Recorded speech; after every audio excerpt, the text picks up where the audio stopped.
Student, very good evening to all of you. Dear student, now I'm going to discuss with you NEET KYPM 1. Okay, first of all we are going to discuss the botany. Okay, in botany we are having a 50 question. It comprises in two sections. Section A, it contains a 35 question, and section B, it contains a 15 question, but you have to attempt 45 question out of 50. Okay, let's discuss one by one.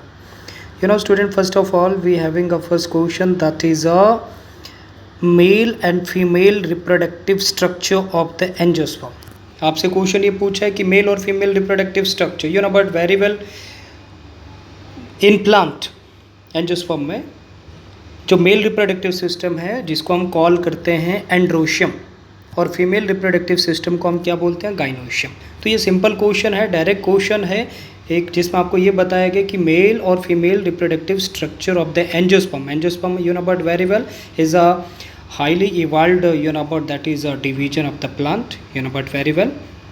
तो yeah, how you call it the angiosperm means that is a flowering plant, that is a highly evolved जिसमें आपको proper vascular bundles मिलते हैं, flower मिलते हैं, seed मिलते हैं, enclose seed मिलते हैं बट वेरी वेल.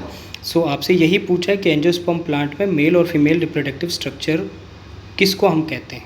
तो that is a male reproductive according to the option androecium है, और फीमेल रिप्रोडक्टिव को हम गाइनोशियम. हमेशा एक बात का ध्यान रखना बच्चा, जब भी आप कोई भी कॉम्पिटिटिव पेपर को बट अटैम्प्ट करते हैं, चाहे वो ट्रायल पेपर हो, मीन्स चाहे वो प्रैक्टिस पेपर है, सीपीटी के फॉर्म में है, डब्ल्यूसीटी के फॉर्म में है, मैट के फॉर्म में है, वैट के फॉर्म में है बट केवाईपीएम के फॉर्म में है, या टेस्ट सीरीज़ के फॉर्म में है, या तो आपको एक बात का ध्यान रखना, हमेशा क्वेश्चन को पहले समझना, अच्छे तरीके से क्वेश्चन को पढ़ो, फिर उसके बाद 4 के 4 ऑप्शंस प्रॉपरली रीड करिए.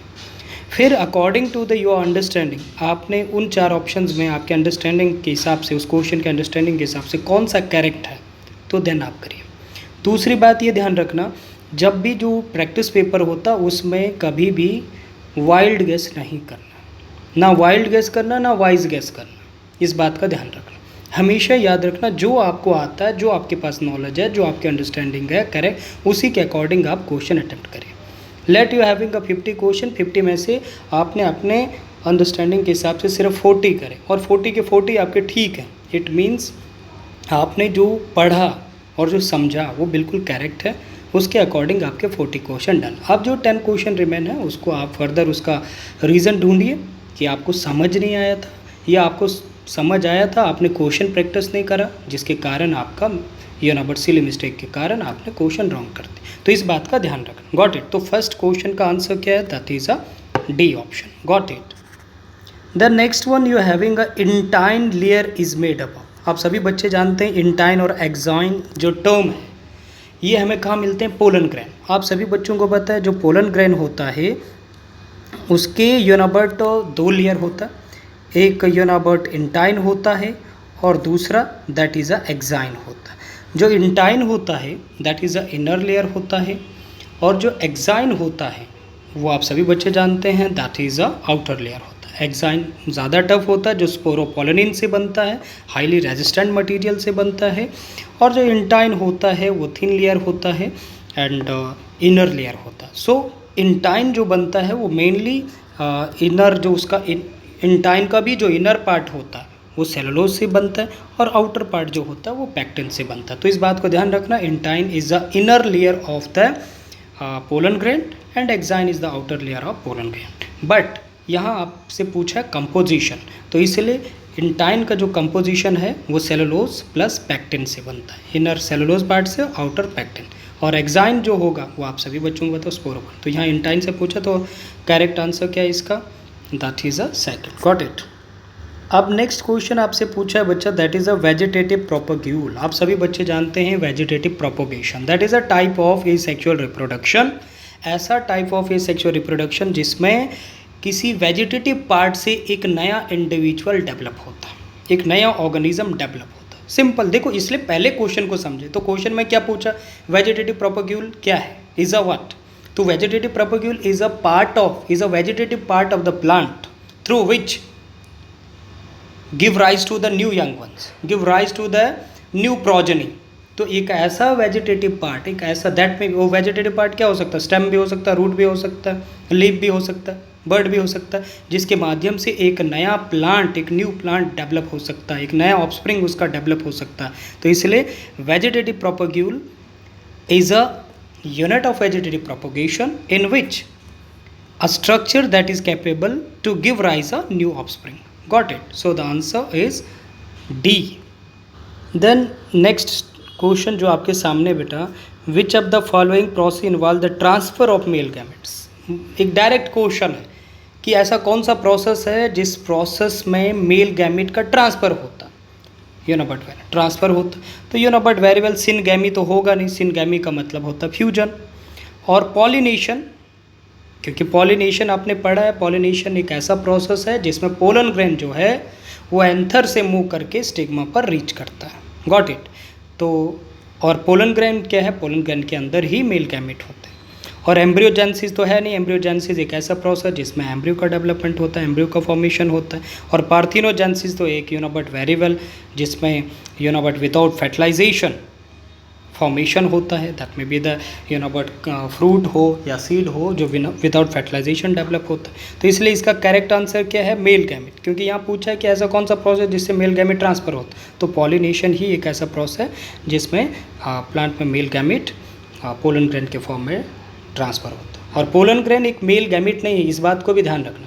पोलन ग्रेन जो है वो एक मेल गैमेटोफाइट है और उसके इनसाइड जो न्यूक्लियस है वही डिवाइड हो करके मेल गैमेट डेवलप करता है, यूनिबट वेरिएबल। अब नेक्स्ट क्वेश्चन आपसे पूछा बच्चा, the transfer of pollen grain from anther to the stigma of the another flower of the different plant.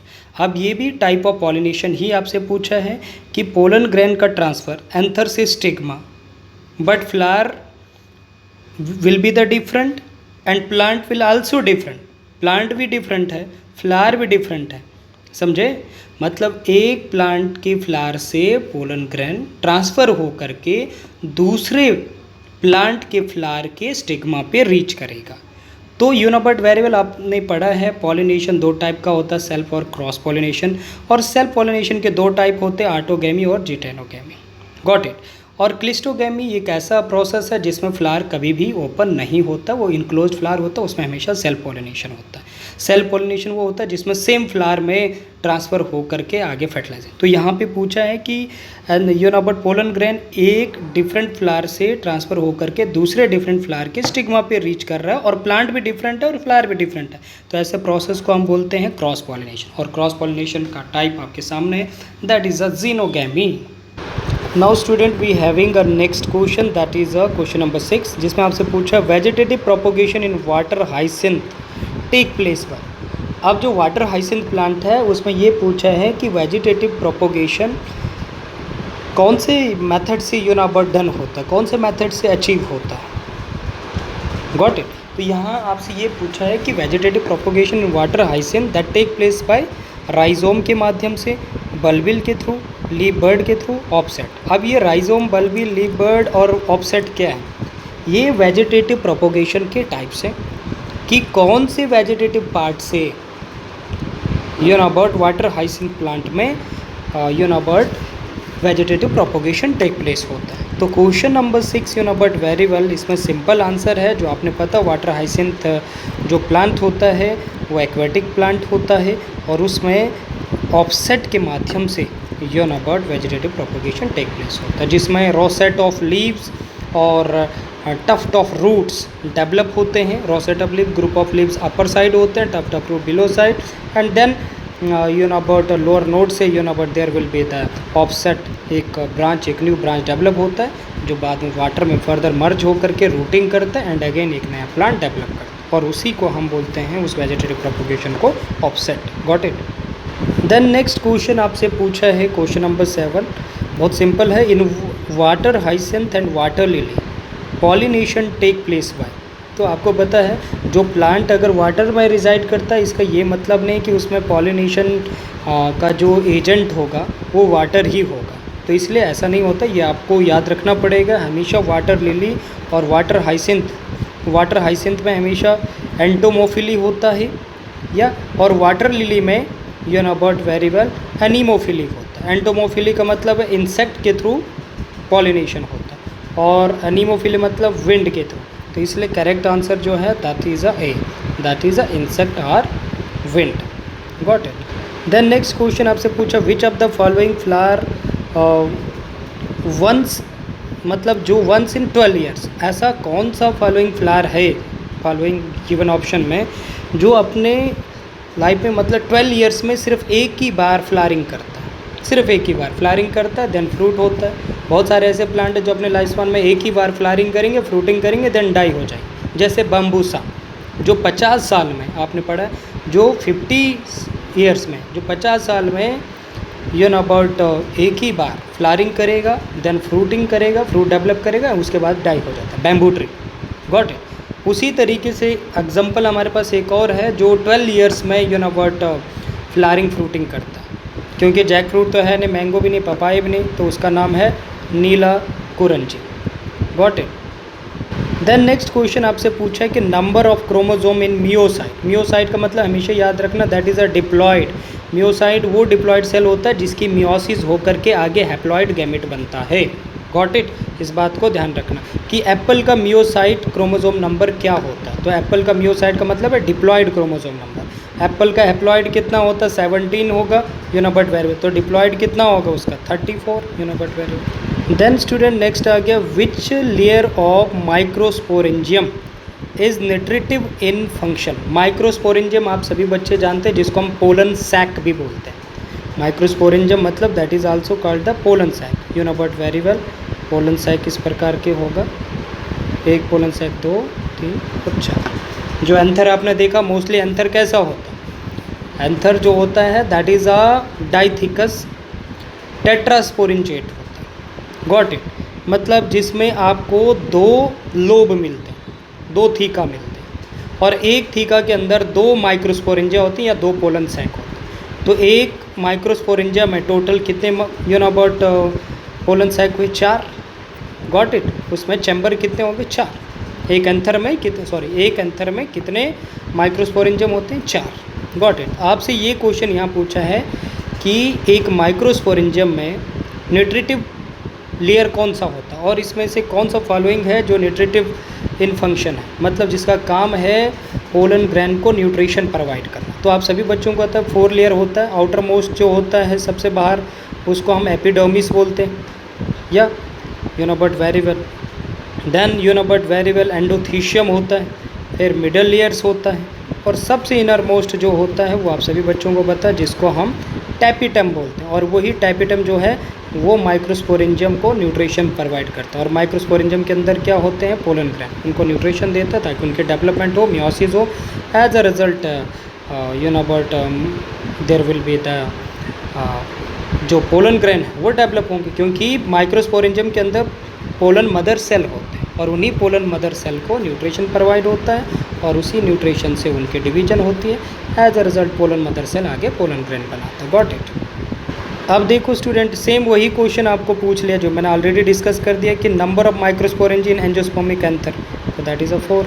Then next question आपसे पूछा है कि विंड पॉलिनेटेड जो पोलन होता है उसका क्या कैरेक्टर होता है, क्योंकि विंड को आप सभी बच्चों को पता होना चाहिए इस बात का कि विंड को ना तो नेक्टर से कोई लेना देना है, ना तो कोई यू नो अबाउट जो विंड की जो पॉलिनेटेड जो फ्लावर होता है उसके जो पोलन्स होते हैं वो ना तो कोई ज़्यादा फ्रेगरेंट वाले होते हैं, या और नॉन स्टिकी होते हैं, और वेट में कम होते हैं। क्यों? क्योंकि हवा के थ्रू वो यू नो अबाउट एक जगह से दूसरी जगह मूव कर सकें ईजिली, इसलिए वो लाइट होते हैं। और दूसरा नॉन स्टिकी होते हैं, क्योंकि स्टिकी वो होते हैं जिनमें इंसेक्ट या किसी ऑर्गेनिज्म के साथ स्टिक करना है अपने पॉलिनेशन के लिए। तो यहाँ तो हवा की वेलोसिटी के माध्यम से वो यहाँ से एक जगह से दूसरे जगह जाएंगे, हवा के माध्यम से जाएंगे। Got it.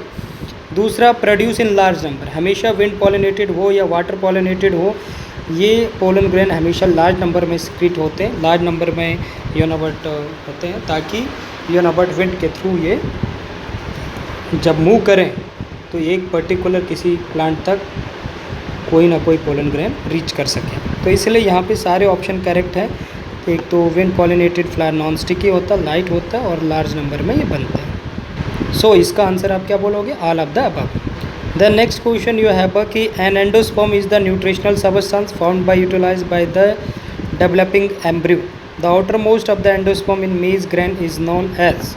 तो अब आपसे पूछा है कि अगर आप बच्चों ने पढ़ा है, जैसे हमने एंडोस्पर्म का डेवलपमेंट पढ़ा है, monocot as well as dicot, या you know but very well. तो आपसे पूछा है कि एंडोस्पर्म एक न्यूट्रिशनल सबस्टांस है जिसका काम है डेवलपिंग एम्ब्रियो को न्यूट्रिशन प्रोवाइड करना, या बट आपको यहाँ पूछा है कि मेज़ क्या है, मोनोकॉट। तो मोनोकॉट में जो एंडोस्पर्म के ऊपर आउटर मोस्ट लेयर होता है उसको क्या बोलते हैं?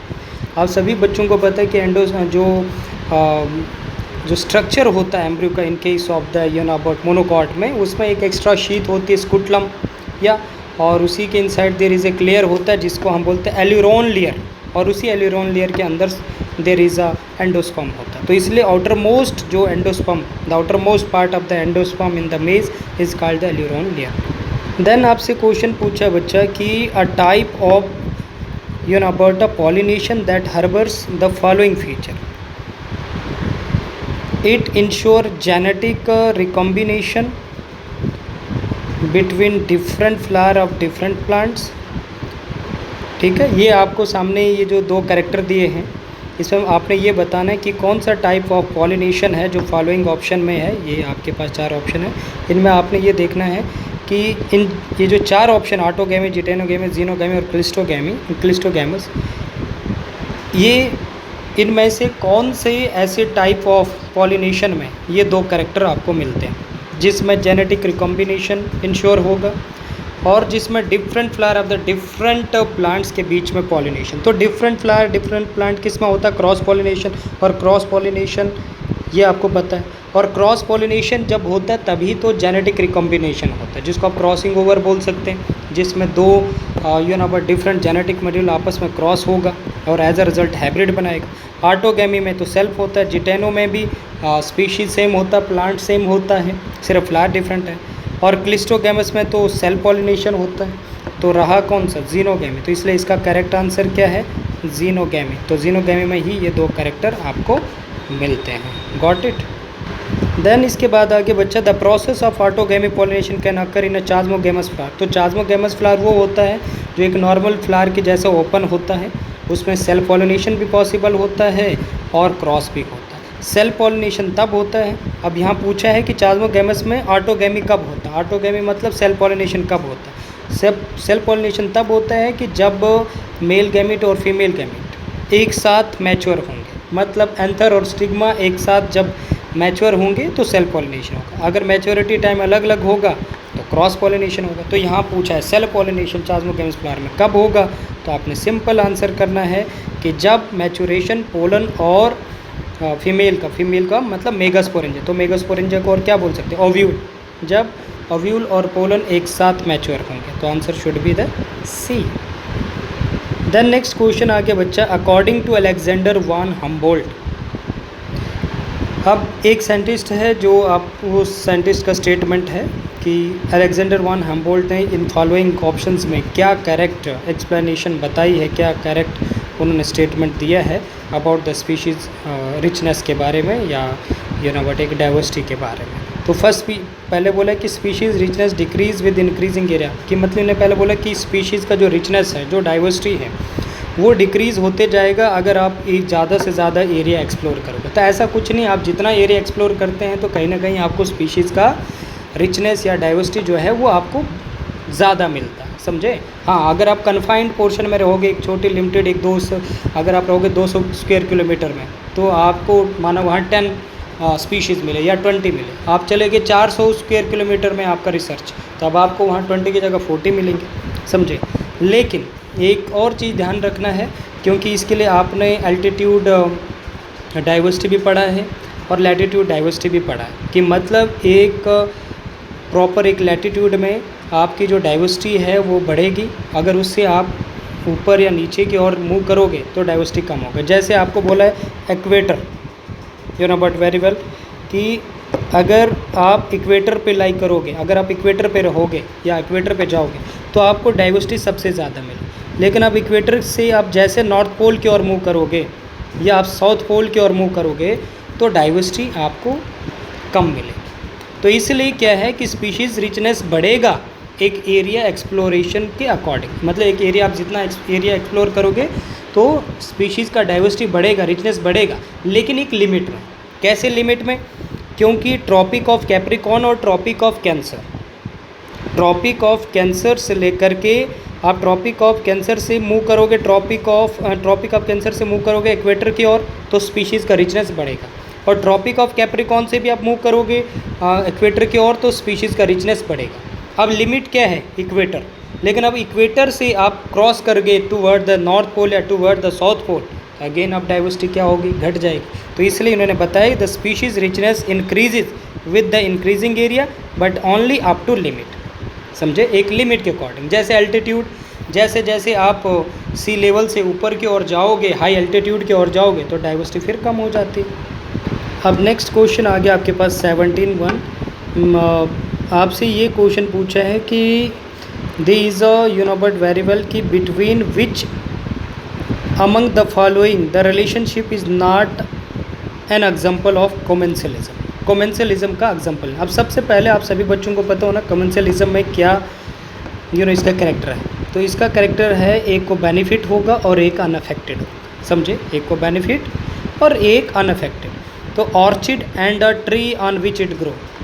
आपको पता है ऑर्चिड जो है ये मैंगो ट्री के ऊपर ग्रो करता है, तो मैंगो ट्री के ऊपर ऑर्चिड का प्लांट आता है, तो ऑर्चिड को स्पोर्टिंग के लिए वो मैंगो ट्री के ऊपर ग्रो करता है। तो ऑर्चिड को बेनिफिट ये हो रहा है कि उसको सपोर्ट मिल रहा है, उसको एक हेल्प हो रही है आगे ग्रो होने में, और मैंगो को कोई फ़र्क नहीं पड़ रहा है ऑर्चिड से, ना नुकसान हो रहा है ना फ़ायदा। तो इसलिए ये तो कॉमेंसलिज्म है, एक को बेनिफिट हो रहा है दूसरे। कैटल, इग्रेट और ग्रेजिंग कैटल, तो इसमें भी कैटल, इग्रेट और ग्रेजिंग कैटल, ये भी आपको देखा है कि आपने अक्सर देखा गाय भैंस के ऊपर अक्सर कैटल, इग्रेट और ग्रेजिंग कैटल, उनके इन बिटवीन कैटल इग्रेट होते हैं, जो जहाँ ग्रेजिंग करते हैं गाय भैंस, वहाँ एरिया एक्सपोज हो जाता है। समझ आए? जैसे एरिया एक्सपोज हो जाता है तो कैटल इग्रेट को इंसेक्ट दिखने लग जाते हैं और वो उनको खा लेते हैं। तो कैटल इग्रेट को बेनिफिट हो रहा है कि ग्रेजिंग कैटल के ग्रेजिंग के कारण एरिया एक्सपोज हो रहा है और उनको खाने के लिए इंसेक्ट मिल रहे हैं, लेकिन ग्रेजिंग कैटल को इग्रेट से कोई बेनिफिट नहीं है। सी एनीमोन और क्लोन फिश, तो इनका भी एसोसिएशन ऐसा है, एक एक दूसरे को ट्रांसफरिंग करने में हेल्प करे, ट्रांसपोर्ट में, तो इसमें भी एक को बेनिफिट है, एक को अनअफेक्टेड है। लेकिन फीमेल वैस्प और फिग स्पीशीज़, ये एक म्यूचुअलिज्म का है, क्योंकि इनको दोनों को बेनिफिट है एक दूसरे से। एक पॉलिनेशन में हेल्प करे, फिग स्पीशीज़ के ऊपर फीमेल वैस्प होगा तो उसको पॉलिनेशन में हेल्प करेगा, और फीमेल वैस्प को फिग स्पीशीज़ के ऊपर, प्लांट के ऊपर रह करके उसको हैबिटाइट मिल रहा है। तो इसका करेक्ट आंसर जो है वो डी है, कि इन्होंने ये पूछे कि कॉमेंसलिज्म का एग्जाम्पल कौन नहीं है, तो फीमेल वैस्प और फिग स्पीशीज जो है वो म्यूचुअलिज्म का एग्जाम्पल है, बाकी सारे कॉमेंसलिज्म के। Then student you have a question number 18। आपसे पूछा है asymptote in a logistic growth curve is obtained when the value of r approaches 0। Or you can say K equal to N, या के ग्रेटर देन एन, या less than N. ये सब आपके सामने दिया गया है कि asymptote in a logistic growth. Asymptote, logistic growth में एसिम्प्टेट कब ऑब्टेन्ड होता है?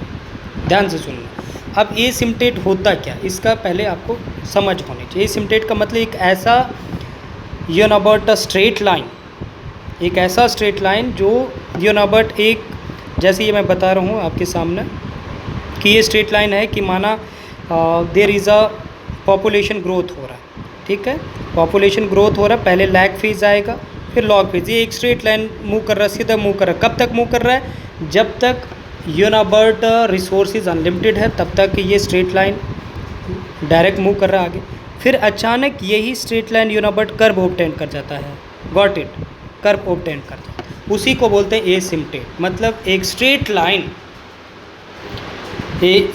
लाइन जब ऑब्टेन करेगा एक curve, that is called the asymptote. तो इसमें आपको ये बोला है कि लॉजिस्टिक ग्रोथ कर्व में एसिम्प्टेट जो ऑब्टेन्ड होता है वो कब ऑब्टेन्ड होता है? मतलब एक स्ट्रेट लाइन, एक सिंपल ग्रोथ हो रहा था, मतलब पॉपुलेशन बढ़ रहा था तो लाइन ऊपर की ओर जा रहा था, गॉट इट।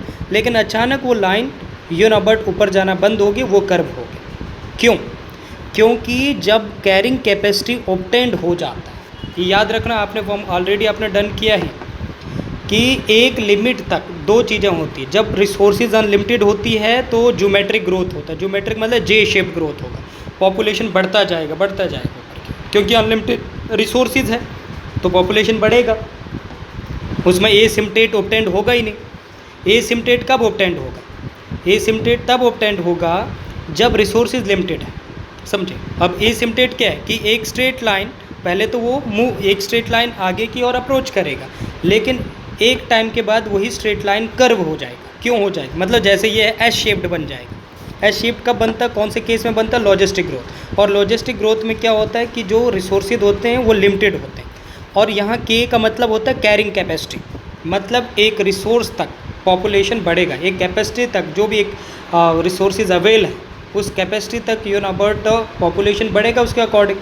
लेकिन जब वो कैरिंग कैपेसिटी या वो जो लिमिट है वो जब एक्सीड होने लगेगा तो फिर पॉपुलेशन आगे बढ़ना बंद हो जाएगा। तो कर्व जो होगा वो जो स्ट्रेट लाइन होगा वो कर्व ऑब्टेंड हो जाएगा, मतलब पॉपुलेशन बढ़ना बंद। तो यहाँ पॉपुलेशन डेंसिटी को कौन रिप्रेजेंट करा? That is the N. तो मतलब जब कैरिंग कैपेसिटी पॉपुलेशन डेंसिटी के बराबर हो जाएगा तो तब एसिम्पटेट ऑब्टेंड होगा। एसिम्पटेट मतलब ये एक स्ट्रेट लाइन कर्व में टर्न होगा, मतलब एक एस शेप्ड कर्व बनेगा। तो एस शेप्ड कर्व का पहले हमेशा ग्रोथ क्या होता है? लैग, धीरे धीरे ग्रोथ। फिर बट एकदम से लॉग फेज ऑब्टेंड होगा, एक्सपोनेंशियल फेज ऑब्टेंड होगा, मतलब पॉपुलेशन बहुत तेज़ी से बढ़ेगा। लेकिन कब तक बढ़ेगा? जब तक उसने कैरिंग कैपेसिटी ऑब्टेंड। तो यहाँ जैसे वो के पे पहुँचेगा, एन जैसे के पे पहुँचेगा तो अगेन जो स्ट्रेट लाइन ऊपर की ओर जा रहा था अब वो कर्व हो जाएगा, अब पॉपुलेशन आगे बढ़ना बंद हो जाएगा। तो इसलिए एसिम्पटेट लॉजिस्टिक ग्रोथ कर्व में तब ऑब्टेंड होगा जब पॉपुलेशन डेंसिटी कैरिंग कैपेसिटी के इक्वल होगा। तो कैरिंग कैपेसिटी को रिप्रेजेंट कर रहा है के, और एन यहाँ पॉपुलेशन डेंसिटी को। Got it. Then next question आगे आपसे ये पूछा है, Gause principle of competitive exclusion state that. Gause एक साइंटिस्ट थे, उन्होंने एक रूल डेवलप किया था कि इंटरेक्शन के बारे में, मतलब जब भी स्पीशीज़ आपस में इंटरेक्ट करते हैं तो इन्होंने ये मतलब अबाउट कंपटीशन के बारे, इंट्रा स्पेसिफिक कंपटीशन के बारे में ये प्रिंसिपल को डेवलप किया था कि उन्होंने ये बताया था कि जब भी दो सेम स्पीशीज़ एक दूसरे के साथ कॉम्पीट करते हैं, समझ है, जब भी दो सेम स्पीशीज़ एक दूसरे के साथ कॉम्पीट करते हैं, उनमें से एक जो होगा वो उसी प्लेस पे रहेगा और जो वीकर वन होगा उसको वो जगह छोड़ के कहीं और जाना पड़ेगा। क्यों? क्योंकि दो सेम स्पीशीज़ एक हैबिटाइट, मतलब एक टाइप का निक का मतलब उनका प्रोफेशन एक ही जैसा, मतलब जो एक स्पीशीज़ खाएगा वही दूसरा स्पीशीज़ खाएगा, मतलब अगर एक स्पीशीज़ प्रीडेटर है तो दूसरा भी प्रीडेटर है, या अगर एक पैरासिटिज्म है तो दूसरा भी पैरासाइटिक होगा। Got it. तो अब जब दो स्पीशीज़ सेम टाइप के, सेम निक के, एक ही हैबिटाइट में रह रहे और रिसोर्सेज लिमिटेड हैं, तो अब गॉस ने बताया कि जब भी इस टाइप का कंपटीशन होता है सेम स्पीशीज़ का, सेम हैबिटाइट वालों का, एक ही रिसोर्स के लिए और वो भी लिमिटेड रिसोर्स के लिए एक ही जगह, तो उसमें से एक को एलिमिनेट होना पड़ेगा, एक्सक्लूड होना पड़ेगा और एक वहाँ पर रिजाइड करेगा। अब क्वेश्चन ये है कि रिजाइड कौन करेगा, एक्सक्लूड कौन होगा? रिजाइड वो होगा जो फिटेस्ट, जो डार्विन के थ्योरी के अकॉर्डिंग डार्विन ने कहा कि सर्वाइवल ऑफ द फिटेस्ट, समझे, कि जो ऑर्गेनिज्म फिट होगा वो वहाँ सर्वाइव करेगा और वीकर वन को वहाँ से वो रिमूव करेगा, एक्सक्लूड करेगा। तो इसलिए Gause principle of competitive exclusion state that no two species can reside or you can say occupy the same nick independently for the same limiting resources। समझे, कोई दो सेम स्पीशीज़ एक ही जगह एक ही प्रोफेशन के साथ लिमिटेड रिसोर्सेज के लिए एक जगह नहीं रह सकते, उनके बीच में कंपटीशन होगा, एक को एक्सक्लूड होना पड़ेगा और एक रहेगा, समझे। तो इसलिए इसका आंसर क्या है? That is a B. अब देखो बच्चे, एक और रिपीटेड क्वेश्चन है, बस थोड़ा घुमाया, बाकी क्वेश्चन सेम है जो ऑलरेडी हमने ऊपर अभी डन किया। अब सेम क्वेश्चन है, यहाँ रिपीटेड है। When does the growth rate of a population following the logistic equal zero? समझ है। अब इसमें बताया है कि growth rate of the population following the logistic model equal 0। The logistic model is given as, ये फॉर्मूला आप सभी बच्चों को पता है, इक्वेशन है sorry, that is a dn/dt equal to R N K minus N upon K. और के क्या है यहाँ पे, आप सभी बच्चे जानते हैं, के यहाँ कैरिंग कैपेसिटी है, एन यहाँ पे क्या है, that is a population density है, टी इज़ अ यूनिट, आप सभी बच्चे जानते हैं, that is a at time T. तो आपसे ये पूछा है व्हेन डज, कब growth rate of a population which following the logistic model equal 0, कब यहाँ पर माना कि ये वही सेम ग्राफ है, ये ग्राफ है कि जो ग्रोथ हो रही है, एक पॉपुलेशन ग्रोथ हो रही है, देखो पहले ग्रोथ होती स्लो, मैंने ऑलरेडी बोला उसको बोलते हैं लैग फेज, फिर ग्रोथ तेज़ी से बढ़ेगा ऐसे, फिर उसको बोलते हैं लॉग फेज, और फिर इन्होंने बोला है कि जब लॉजिस्टिक मॉडल में जब ग्रोथ हो रही होती है तो पहले तो धीरे से होती है, फिर एकदम से तेज़ से होती है, लेकिन वो ज़ीरो कब हो जाती है, ज़ीरो का मतलब अब ग्रोथ इसके ऊपर ज़ीरो ये हो जाएगी, समझ आए, मतलब वही सेम जब कैरिंग कैपेसिटी पे रीच कर गया, कैरिंग कैपेसिटी तक पॉपुलेशन इक्वल हो गया, उसके बराबर हो गया, तो उसके बाद कैरिंग कैपेसिटी के बराबर जब पॉपुलेशन डेंसिटी हो जाएगा तो फिर जो ग्रोथ रेट होगा वो क्या हो जाएगा भाई, वो क्या होगा, that will be the zero हो जाएगा। तो वही इन्होंने बताया है कि ऑप्शन में देखिए कि कब यूनिट जो ग्रोथ है वो दैट बिकम इक्वल टू 0, तो 0 कब होगा, पहला ऑप्शन दिया when an near the carrying capacity, नहीं कैरिंग कैपेसिटी के नियर में नहीं हो सकता, या व्हेन एन के इक्वल 0, नहीं एन के इक्वल 0 का मतलब ही नहीं है, क्योंकि डेंसिटी भी बढ़ रहा है, मतलब पॉपुलेशन डेंसिटी बढ़ रहा है क्योंकि ग्रोथ हो रहा है, ऊपर की ओर कर्व जा रहा है, गॉट इट, 0 तो मतलब ही नहीं है। नेक्स्ट ऑप्शन देख लीजिए, यस नेक्स्ट ऑप्शन में जैसे हमें दिया है when the death rate is greater than the birth rate, अब बर्थ रेट से जब डेथ रेट ज़्यादा होगा तो पॉपुलेशन डेंसिटी खुद कॉमन सेंस से नहीं बढ़ेगा, उल्टा घटेगा। व्हेन पॉपुलेशन डेंसिटी और carrying capacity is exactly 1, yes exactly, क्यों, क्योंकि मैंने बोला था कैरिंग कैपेसिटी देखो ये है दिस वन, ये कैरिंग कैपेसिटी का कर्व, जब कैरिंग कैपेसिटी, ये जो लाइन मैंने स्ट्रेट लाइन लिया ये है कैरिंग कैपेसिटी के, और जो ऊपर के लिए जा रहा है ये है एन पॉपुलेशन, तो जब एन के इक्वल हो गया तो तब ग्रोथ ऊपर की ओर नहीं हो रहा ना, तब 0 हो गया, बिल्कुल 0, समझे, तो answer is when N K is exactly 1। Next question अब आपसे पूछे कि which type of association is found between entomophilous flower and pollinating agent, ठीक है, इन्होंने ये बोला है कि कौन सा टाइप ऑफ एसोसिएशन होता है एंटोमोफाइलस फ्लावर और पॉलिनेटिंग एजेंट। एंटोमोफिलिस का नाम से ही पता लगता है, एंटोमोफाइलस का मतलब होता है पॉलिनेशन बाय द इंसेक्ट, तो इंसेक्ट और जो इंसेक्ट द्वारा जो फ्लावर का पॉलिनेशन होता है उनके बीच में कौन सा इंटरेक्शन होता है, तो सिंपल सी बात है, दोनों को बेनिफिट हो रहा है ना, इंसेक्ट को नेक्टर मिलता है और जो प्लांट होता है उसका पोलन ग्रेन का पॉलिनेशन होता है, तो दोनों को जब प्लस प्लस का बेनिफिट हो रहा है तो उसको हम क्या बोलेंगे, that is called the mutualism, got it.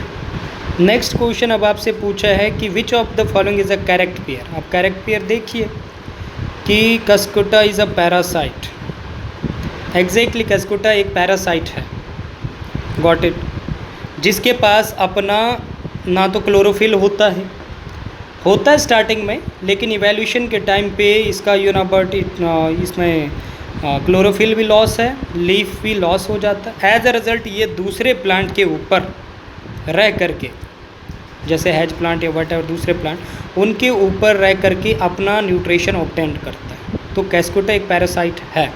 आपसे पूछा है कि करेक्ट, तो ये ही करेक्ट है, बाकी दूसरा देखो डिसीडिया इंसेक्टिवोरस नहीं होता है, ये एपीफाइट होता है, ये मतलब एक्सपोर्टिंग पर्पज़ के लिए दूसरे प्लांट के ऊपर होता है, ना कि दूसरे प्लांट का न्यूट्रिशन खाता है, जो दूसरे का खाना खा रहा है या उसका ब्लड सक कर रहा है दैट इज़ अ पैरासाइट, या उसका बॉडी से कोई भी न्यूट्रिशन टेकअप कर रहा है, फ्लूइड टेकअप कर रहा है, या तो वो पैरासाइट होगा, तो डिसीडिया पैरासाइट नहीं, वो एपीफाइट है।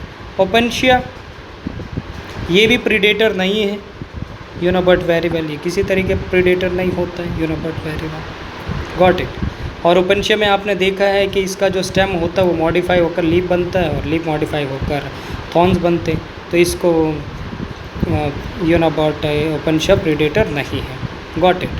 कैप्सिला जिसको शेफर्ड पर्स भी बोलते हैं। कैप्सूल आप सभी बच्चों को पता है, ये एक टेरेस्ट्रियल प्लांट है, ये ना कि हाइड्रोफाइट है। हाइड्रोफाइट है ही नहीं, तो इसलिए ये भी गलत है, ये भी गलत है, ये भी गलत। तो गलत जो सही है वो फर्स्ट में। अब नेक्स्ट क्वेश्चन आपसे पूछा है बच्चा कि in the exponential growth equation N T equal to N not E R T, और ई क्या रिप्रेजेंट करे। तो ई आप सभी बच्चों को पता है, that is a natural logarithm होता है। और नेचुरल लॉगरिथम जो ऑलरेडी आपको कराया, आपको पता सब बच्चों को। तो नेचुरल लॉगरिथम की जो वैल्यू होती है, ये आप सभी बात जानते हैं, 2.71828 करके होता है, बट वेरी 2.71828 बट ये नेचुरल लॉगरिथम। तो इसलिए that is the base of natural logarithm. अब अगेन स्टूडेंट एक रिपीटेड क्वेश्चन है, the term use for transfer of pollen grain from anther of one plant to the stigma of different plant which during the pollination bring genetically different. वही same जिसमें genetically variation आएगा और plant different है, but very well. तो अगेन same, that is a cross pollination, xenogamy. Next question है, डाइएडल्फस stamen are found in. अब डाइएडल्फस का मतलब ही क्या होते हैं। डाइएडल्फस का मतलब है जब बट जो एंथर्स हैं वो आपस में जुड़े हैं, लेकिन फिलामेंट के माध्यम से।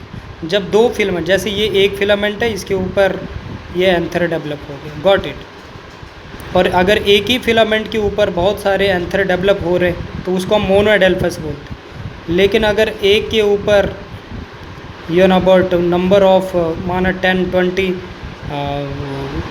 एंथर है, और दूसरे के ऊपर भी बट 10-20 या जितने, या 1-2-3 जो भी है, अगर मतलब जितने भी एंथर हैं, अगर वो दो फिलामेंट के थ्रू जुड़े हैं तो उसको डाइएडल्फस बोलते हैं। और अगर 3 के साथ जुड़े हैं तो आप उसके लिए ट्राइएडल्फस बोल सकते हैं, या आप उसके लिए टर्म यूज़ कर सकते हैं पॉलीएडल्फस। लेकिन अगर एक ही फिलामेंट में सारे एंथर जुड़े हैं तो उसको मोनोएडल्फस। तो यहाँ से पूछा है कि डाइएडल्फस स्टेमिन्स कौन है। डाइएडल्फस स्टेमिन्स आर फाउंड इन, किस में मिलता है। तो ये सभी बच्चों को पता है, डाइएडल्फस मोस्टली हमें दालों में मिलता है, या जैसे फैबेसिया में मिलता है, जैसे एग्जांपल पी में मिलता है। चाइना रोज़, सिट्रस, इनमें नहीं मिलता है, बट वेरी वेल, ठीक है। तो इसलिए एक मोनोएडल्फस है, एक पॉलीएडल्फस है, तो इसलिए हमें डाइएडल्फस पूछा, that is a P. Next question है कि typical angiosperm embryo sac at maturity is. तो एंजियोस्पर्म का जो एम्ब्रियो सैक होता है उसमें मैच्योरिटी के टाइम पे कितने न्यूक्लियाई या कितने बट सेल बनते हैं, ये आप सभी बच्चों को पता है, that is a characteristic feature है। तो न्यूक्लियाई हमेशा 8 होते हैं और सेल 7 होते हैं। 3 एंटीपोडल होते हैं, 2 सिनर्जिड होते हैं, एक सेल होता है, एक सेंट्रल सेल होता है, बट वेरी वेल, ठीक है। तो इसलिए सेल्ड आर द 7 और न्यूक्लियाई जो होते हैं वो 8, क्योंकि सेंट्रल सेल में 2 न्यूक्लियाई होते हैं। देन नेक्स्ट पूछा है कि which type of pollination take place in Vallisneria, कि वेल्सिनेरिया में कौन सा टाइप ऑफ पॉलिनेशन होता है। तो ये आप सभी बच्चों को पता है, वेल्सिनेरिया एक एक्वेटिक प्लांट है। एक्वेटिक प्लांट में वाटर के थ्रू ही बट पॉलिनेशन होगा, गॉट इट। तो आप सामने इसमें आप देख सकते हैं कि दैट इज़ बट, और पॉलिनेशन किसका होता है, मेल फ्लावर का। तो male flower are carried by the water current to the female flower at the surface of water. और जिसमें फ्लोरल बोट यूज़ होता है, पूरा फ्लावर ही बट पानी में गिर जाता है। और उसमें क्योंकि अगर सिर्फ पोलन ग्रेन पानी में आता है तो उसको कोई अदर प्रेडेटर खा जाता है, इसलिए पूरा फ्लावर बट पॉलिनेशन के टाइम वेल्सिनेरिया से गिर के बट पानी में आ जाता है। और वो ही फ्लावर एक बोट का काम करता है पोलन ग्रेन को फीमेल प्लांट तक रीच करने में, समझे, जिसको फ्लोरल बोट भी कहा जाता है। तो इसलिए आंसर इज़ अ डी। अब नेक्स्ट आपसे पूछा बच्चा, win which of the following both autogamy और जिटेनोगैमी। और ऑटोगैमी और जिटेनोगैमी किसका टाइप है, सेल पॉलिनेशन का। तो आपसे ये पूछा है कि इनमें से कौन सा फॉलोइंग है जिनमें सेल पॉलिनेशन नहीं होता है, नहीं होता। अब सेल पॉलिनेशन उसी में नहीं होगा जो बाइसेक्सुअल नहीं होगा, समझे, जो बाइसेक्सुअल नहीं होगा तो उसमें सेल पॉलिनेशन नहीं हो सकता। तो पपाया क्या है, क्योंकि पपाया डायोशियस है, समझे मेरी बात, मतलब यूनिसेक्सुअल। तो जब यूनिसेक्सुअल प्लांट है पपाया तो इसमें सेल पॉलिनेशन तो पॉसिबल ही नहीं, तो इसमें क्रॉस ही होगा। बाकी वीट, कैस्टर, मेज, ये सब अबाउट मोनेशियस है, got it. Then repeated but student NEET का क्वेश्चन है ये कि pollen grain can be stored for several years in liquid nitrogen having the temperature. तो बट वेरी वेल सिंपल है, direct, जिसको क्रायो प्रिजर्वेशन बोलते हैं। ऐसे प्रोसेस जिसमें लिक्विड नाइट्रोजन में -196 डिग्री सेल्सियस में कोई भी चीज़ को स्टोर करके रखा जाए, पोलन ग्रेन या अदर कोई, तो उसको हम क्रायो प्रिजर्वेशन बोलते हैं, और टेम्परेचर सामने बताएं। नेक्स्ट क्वेश्चन अब आपसे पूछा, attractant and reward are required. Attractant का मतलब है किसी चीज़ को अपने और अट्रैक्ट करना। अब आपको यहाँ टाइप ऑफ पॉलिनेशन का एजेंट बोला है कि कौन सा टाइप ऑफ पॉलिनेशन एजेंट में ये दो टर्म यूज़ होते हैं, अट्रैक्टेंट और रिवार्ड। अट्रैक्टेंट मतलब कि फ्लावर अपने और अट्रैक्ट करता है बट पॉलिनेशन करने वाले एजेंट को, और रिवार्ड मतलब जब वो अगर किसी फ्लावर पे विज़िट करेगा तो बदले में उसको भी खाने को कुछ मिलेगा, गॉट इट, उसका बेनिफिट होगा, उसको रिवार्ड मिलेगा, चाहे वो फूड के फॉर्म में या हैबिटेट के फॉर्म में। तो वही ये बोला कि अट्रैक्टेंट एंड रिवार्ड। तो अट्रैक्टेंट कैसे, एक फ्लावर अट्रैक्ट किस फॉर्म में होता है, एक फ्लावर ब्राइट कलर का होता है, पेटल जो होते हैं वो अदर देन ग्रीन होते हैं, कलरफुल क्यों बनते हैं, ताकि वो इंसेक्ट को अपने और अट्रैक्ट करें और इंसेक्ट उनके पास आएंगे ब्राइट कलर फ्लावर के ऊपर, जैसे रोज़ ये सब, ताकि वो वहाँ पे आके विज़िट करें और उनके साथ sticky pollen grain but stick कर जाते हैं, और साथ में वो उनको रिवार्ड एज अ नेक्टर भी खाने को मिलता है, और बदले में प्लांट्स का पॉलिनेशन होता है। तो इसलिए entomophily, mostly that is a entomophily में, मतलब इंसेक्ट्स के लिए अट्रैक्टेंट और रिवार्ड ये सब रिक्वायर्ड होते हैं, क्योंकि इंसेक्ट को दूर से ही फ्लावर दिखना चाहिए ना, तभी अट्रैक्टिव होगा, तभी उसको दिखेगा, तभी वो अट्रैक्ट होगा, चाहे वो फ्रेगरेंस है, but mostly that is a bright colour, got it. अब ये भी क्वेश्चन 31 नीट का क्वेश्चन पूछा गया 20 में, अगर आप देखोगे या इससे पहले, कि proximal end of filament of stamen is attach. Proximal का मीनिंग ही क्या होता है, जहाँ से ओरिजिन हो रहा है, स्टार्ट, कि फिलामेंट का ओरिजिन कहाँ से स्टार्ट होता है, और उसका स्टार्ट पार्ट किसके साथ अटैच्ड होता है। तो सिंपल, जहाँ से ओरिजिन है उसका ओरिजिन कहाँ से होता है, थैलमस से, गॉट इट। तो आप उसमें सिंपल बोल सकते हैं that is a thalamus, or you can say the petal, ठीक है। तो इसका करेक्ट आंसर थैलमस और पेटल है। नेक्स्ट क्वेश्चन है, which of the following statement is not correct. Not correct बोला, इंसेक्ट दैट कंज्यूम पोलन और nectar without bringing about pollination are called pollen nectar robber. Yes exactly, वो insect जो मतलब pollen मतलब flower पे visit करेंगे, nectar खा जाएंगे, लेकिन बदले में पॉलिनेशन नहीं करेंगे, तो उनको पोलन नेक्टर रॉबर ही कहा जाएगा। Pollen germination and pollen tube growth are regulated by chemical component, बिल्कुल एग्जैक्टली, क्योंकि that is a calcium boron inositol sugar complex, ये एक केमिकल होता है। ये नीट का क्वेश्चन है, ये पूछा भी गया था नीट में कि कौन सा chemical, calcium boron that is the inositol sugar complex. तो उसी केमिकल के थ्रू पोलन ट्यूब जो होता है वो टुवर्ड द एम्ब्रियो सैक की ओर डायरेक्ट करता है, बट वेरिएबल। और some reptile also been reported yes exactly, जैसे लिजर्ड आ गया वो भी but some pollination. Pollen grain of many species can germinate on the stigma. आप सिंपल, ये तो कॉमन सेंस के, पोलन ग्रेन कहाँ स्टिग्मा पे जर्मिनेट होगा, वो तो एंथर पे होगा, तो this is incorrect. Then in majority of angiosperm egg has a filiform, egg में कहाँ फिलीफॉर्म होगा, दैट इज़ अ सिनर्जिड में हो।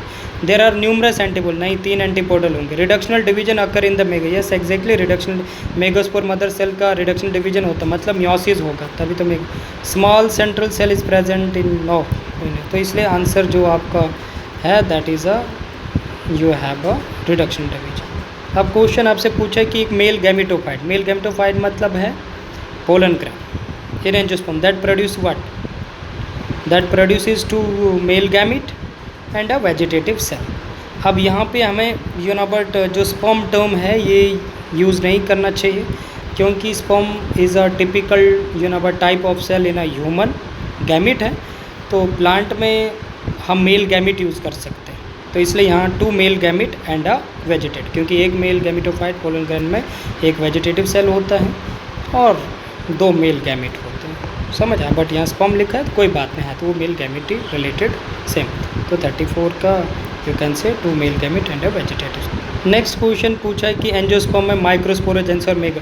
माइक्रोस्पोरोजेंसी का मतलब होता है कि फॉर्मेशन ऑफ पोलन ग्रेन, या जिसको बोलते हैं पोलन ग्रेन को ही microspore.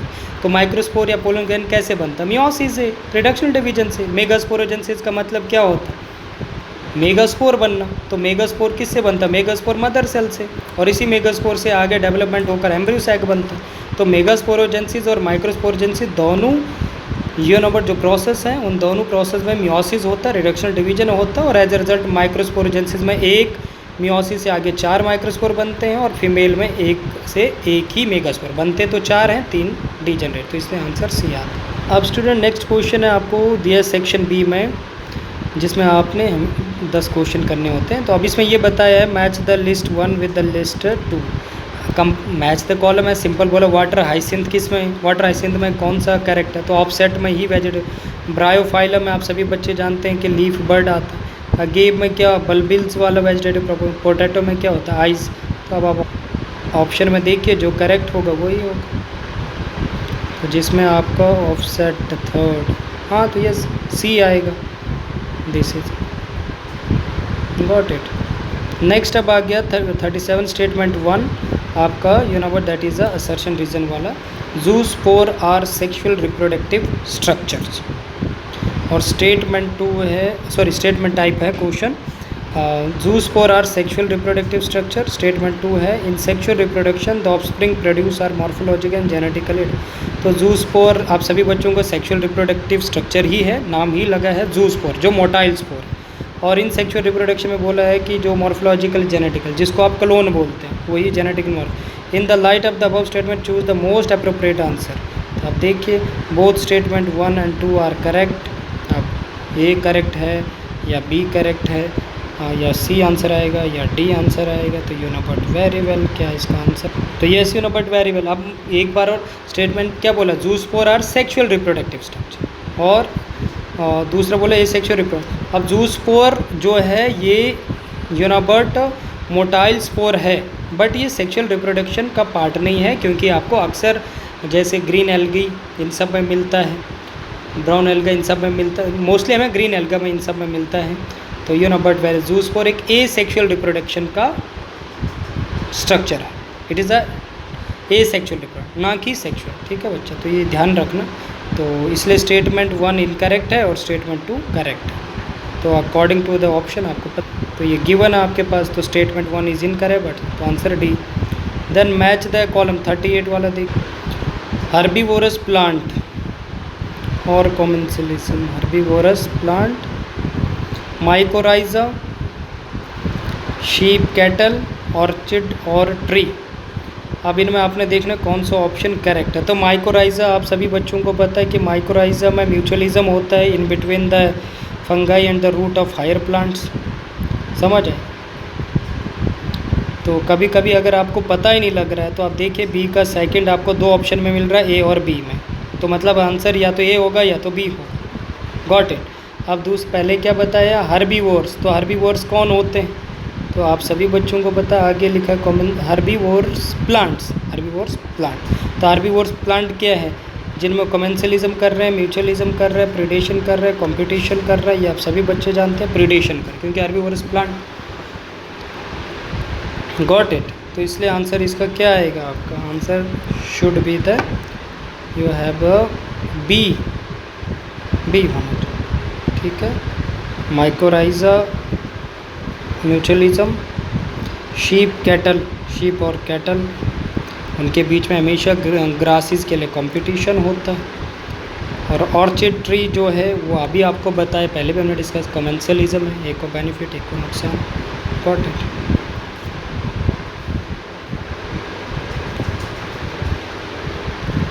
While explaining the interspecific interaction of population, वही प्लस का साइन मतलब बेनिफिट और माइनस का नेगेटिव साइन, साइन मतलब लॉस हो रहा, sign is assign detrimental interaction and zero for neutral, which of the following interaction can be assign plus for one species and you know but minus for another species involve in the interaction, simple यहाँ commensalism में plus zero है, आप सभी को पता है, competition में minus minus है, और प्रीडेशन में सिंपल है, तो प्रीडेशन में आपका आंसर आएगा दैट इज़ अ प्लस और माइनस का, गॉट इट।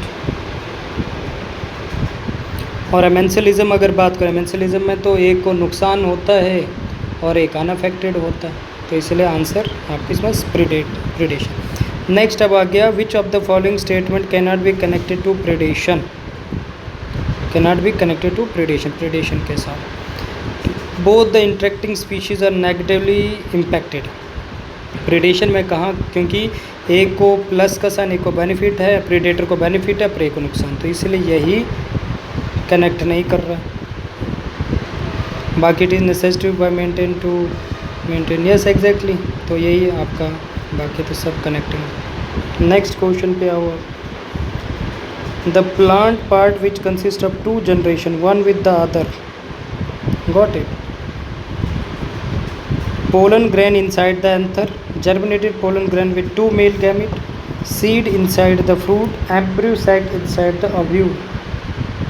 आपने ये बताना है which the plant part which consist of two generation one with in the other, got it. तो क्या होगा आपके पास, सिंपल सी बात, pollen grain inside the anther, germinated pollen grain with two male gamete and seed inside the fruit, embryo sac inside the, मतलब दो मिलते जुलते। तो देखो पोलन ग्रेन किसके अंदर होंगे, एंथर के अंदर। ये देखो क्वेश्चन समझना बहुत इंपॉर्टेंट है, क्वेश्चन समझना बहुत इंपॉर्टेंट है अभी तक, कि यहाँ पे आपको बोला है कि इसमें आप देखो कि कौन सा ऐसा है जो एक दूसरे से मीट कर रहे हैं। Pollen grain inside the anther, anther के अंदर पोलन ग्रेन होते हैं और ओव्यूल के अंदर एम्ब्रियो सैक होता है, तो इसलिए ये और गॉट इट। तो आंसर देखिए, तो यहाँ पे आपको मीट करे 1 और 4 ये। नेक्स्ट है which of the following pair is not correctly matched, जो करेक्टली मैच्ड नहीं है। अब सामने देखो, देखो बाइनरी फ्यूजन में सरगासम सारगासम तो कहाँ आ गया, सरगासम तो यहाँ पे आए नहीं, तो एल्गी की बात कर रहा है। बाइनरी फ्यूजन एल्गी में कहाँ, ये भी ब्राउन एल्गा में आ गया है, अमीबा इन सब में आता है एग्जाम्पल, तो ये गलत एग्जाम्पल दे रखा है। कोनिडिया पेंसिलम ठीक, ऑफसेट ये भी ठीक, ये भी ठीक, तो इसलिए यही आंसर है incorrect.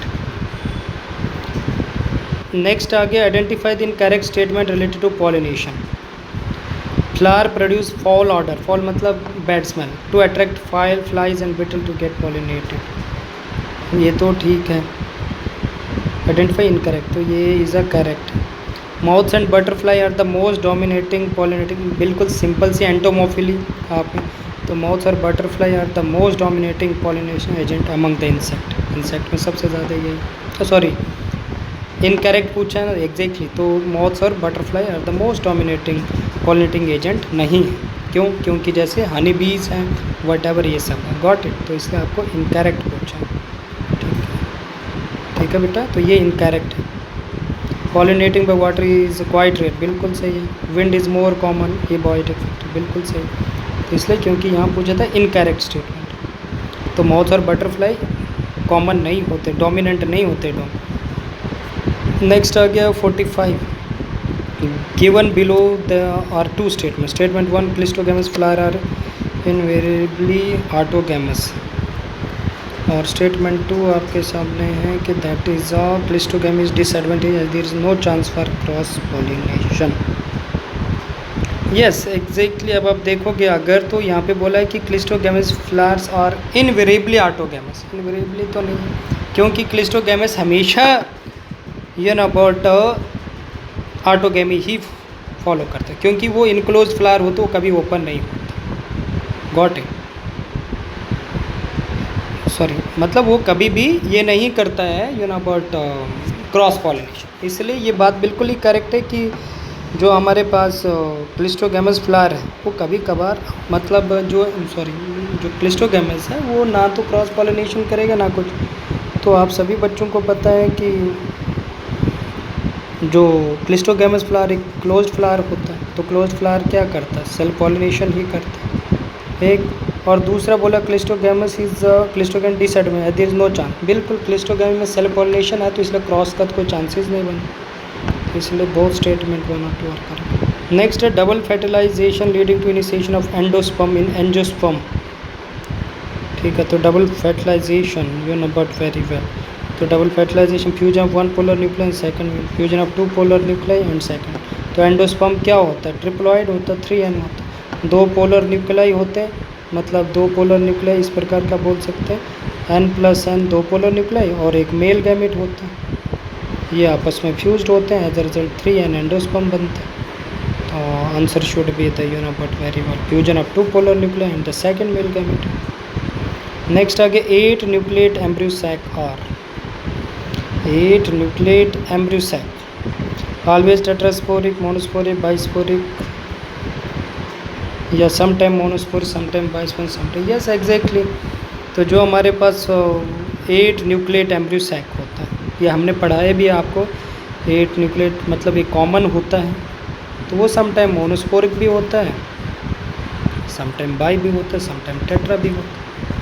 Number of meiotic division required for the production of 204 and seed, seed का मतलब है सीड कब बनेगा, जब फ्रूट बनेगा, फ्रूट कब बनेगा, जब फर्टिलाइजेशन होगा, फर्टिलाइजेशन होकर क्या बनता है, जाइगोट, और जाइगोट किससे बनता है, मेल और फीमेल गैमेट से, एक फीमेल गैमेट और एक मेल गैमेट, तब फ्यूज़ होकर जाइगोट और सीड, ये सब फ्रूट और सीड बनता है। तो पूछा है पी में 200 और 400 सीड के लिए कितना यूनिवर्सल मियोटिक डिवीजन, तो आपको पता मेल का फॉर्मूला क्या 1:4, फीमेल का क्या 1:1, मतलब एक मियोटिक डिवीजन से मेल में कितना बनता है 4 गैमेट, है ना। और बट इसमें इन केस ऑफ जो फीमेल होता है उसमें एक मियोटिक डिवीजन से कितना बनेगा, एक मियोटिक डिवीजन से एक ही बनेगा, बनता तो 4 है लेकिन 3 डिजनरेट हो जाते हैं, तो एक ही फंक्शनल रहता है। Got it. तो इसलिए आंसर क्या होना चाहिए, तो एक में 250 आंसर आ रहा है और एक में आपका 500। अब कैसे, क्योंकि यहाँ 200 सीड पूछे, तो 200 सीड के पीछे 200 मेल गैमेट और 200 फीमेल गैमेट, और 200 मेल गैमेट बनाने के लिए कितनी मियोटिक डिवीजन लगे, तो 200 मियोटिक, इसका अगर आंसर निकालोगे तो आप 200 के पीछे कितनी मियोटिक डिवीजन लगी। Got it.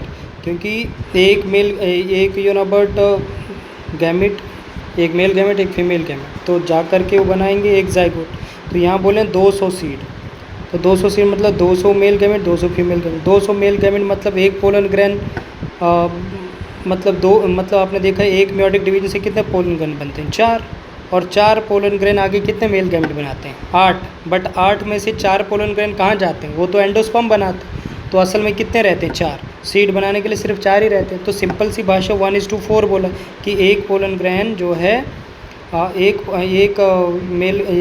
एक मियोसिस से 4 पोलन ग्रेन बनते हैं, और सीड बनाने के लिए 4 पोलन ग्रेन से 4 ही यूनिवर्ट गैमेट यूज़ होते हैं, क्योंकि 4 एंडोस्पर्म में होते हैं। तो इसलिए 1:4 का फॉर्मूला यूज़ करो, तो 200 मेल गैमेट बनाने के लिए कितनी मियोटिक डिवीजन, डिवाइडेड बाय 4 करो, तो आंसर आया 50।